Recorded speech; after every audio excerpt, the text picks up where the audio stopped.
ಧ್ರುವ ಸರ್ಜಾ ಅವರ ಕೆಡಿ ಸಿನಿಮಾ ಎರಡನೇ ದಿನವೂ ಭರ್ಜರಿ ಗಳಿಕೆ ಮಾಡಿ ಬಾಕ್ಸ್ ಆಫೀಸ್ನಲ್ಲಿ ಸದ್ದು ಮಾಡಿದೆ. ಮೊದಲ 2 ದಿನಗಳಲ್ಲಿ ಸಿನಿಮಾ ಒಳ್ಳೆಯ ಕಲೆಕ್ಷನ್ ಮಾಡಿದೆ. ಜೋಗಿ ಪ್ರೇಮ್ ನಿರ್ದೇಶನದ ಈ ಚಿತ್ರ ಧ್ರುವ ಸರ್ಜಾ ವೃತ್ತಿ ಜೀವನಕ್ಕೆ ಹೊಸ ಗೆಲುವು ತಂದಿದೆ. ಮಾರ್ಟಿನ್ ಸೋಲಿನ ನಂತರದ ಈ ಯಶಸ್ಸು ಅವರಿಗೆ ಮುಖ್ಯವಾಗಿದೆ. ಮೇ 1ರ ಕಾರ್ಮಿಕರ ದಿನದ ರಜೆಯೂ ಗಳಿಕೆಗೆ ನೆರವಾಗಿದೆ. ಧ್ರುವ ಸರ್ಜಾ ನಟನೆಯ ಕೆಡಿ ಚಿತ್ರಕ್ಕೆ ಎಲ್ಲಾ ಕಡೆಗಳಿಂದ ಮೆಚ್ಚುಗೆ ಕೇಳಿ ಬಂದಿದೆ. ಜೋಗಿ ಪ್ರೇಮ್ ಅವರು ಹಲವು ವರ್ಷಗಳ ಬಳಿಕ ಕಂಬ್ಯಾಕ್ ಮಾಡಿದ್ದಾರೆ ಎಂಬ ಮಾತು ಸೋಷಿಯಲ್ ಮೀಡಿಯಾದಲ್ಲಿ ಕೇಳಿ ಬರ್ತಾ ಇದೆ.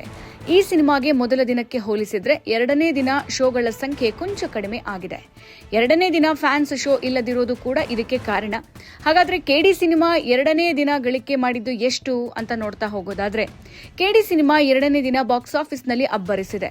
ಮೊದಲ ದಿನ ಈ ಚಿತ್ರ 3.5 ಕೋಟಿ ರೂಪಾಯಿ ನೆಟ್ ಕಲೆಕ್ಷನ್ ಹಾಗೂ 4.1 ಕೋಟಿ ರೂಪಾಯಿ ಗ್ರಾಸ್ ಕಲೆಕ್ಷನ್ ಮಾಡಿತು. ಎರಡನೇ ದಿನವೂ ಇದೇ ಟ್ರೆಂಡ್ ಮುಂದುವರೆದಿದೆ. ಸಿನಿಮಾ ರಿಲೀಸ್ ಆಗಿದ್ದು ಏಪ್ರಿಲ್ 30, ಮೇ 1 ಕಾರ್ಮಿಕ ದಿನಾಚರಣೆ ಪ್ರಯುಕ್ತ ರಜಾ ಇತ್ತು. ಹೀಗಾಗಿ ಜನರು ಹೆಚ್ಚಿನ ಸಂಖ್ಯೆಯಲ್ಲಿ ಸಿನಿಮಾ ನೋಡಿದ್ದಾರೆ. ಮೊದಲ ದಿನ ಚಿತ್ರಕ್ಕೆ 845 ಶೋಗಳನ್ನು ನೀಡಲಾಗಿತ್ತು. ಎರಡನೇ ದಿನ ಸಿನಿಮಾಗೆ 817 ಶೋಗಳನ್ನು ನೀಡಲಾಗಿತ್ತು. ಅಂದು 3.50 ಕೋಟಿ ರೂಪಾಯಿ ನೆಟ್ ಹಾಗೂ 4.1 ಕೋಟಿ ರೂಪಾಯಿ ಗ್ರಾಸ್ ಕಲೆಕ್ಷನ್ ಆಗಿದೆ. ಈ ಮೂಲಕ ಚಿತ್ರದ ಗ್ರಾಸ್ ಕಲೆಕ್ಷನ್ 2 ದಿನಕ್ಕೆ 8.19 ಕೋಟಿ ರೂಪಾಯಿ ಆಗಿದೆ. ನೆಟ್ ಕಲೆಕ್ಷನ್ 7 ಕೋಟಿ ರೂಪಾಯಿ ಆಗಿದೆ. ಕೆಡಿ ಚಿತ್ರದಲ್ಲಿ ದೊಡ್ಡದಾದ ಪಾತ್ರವರ್ಗ ಇದೆ. ಧ್ರುವ ಸರ್ಜಾ, ರೇಷ್ಮಾ ನಾಣಯ್ಯ, ರಮೇಶ್ ಅರವಿಂದ್, ರವಿಚಂದ್ರನ್, ಶಿಲ್ಪಾ ಶೆಟ್ಟಿ, ರವಿಶಂಕರ್ ಮೊದಲಾದವರು ನಟಿಸಿದ್ದಾರೆ. ಧ್ರುವ ಸರ್ಜಾ ವೃತ್ತಿ ಜೀವನದ ದೃಷ್ಟಿಯಿಂದ ಸಿನಿಮಾ ತುಂಬಾನೇ ಮುಖ್ಯವಾಗಿತ್ತು.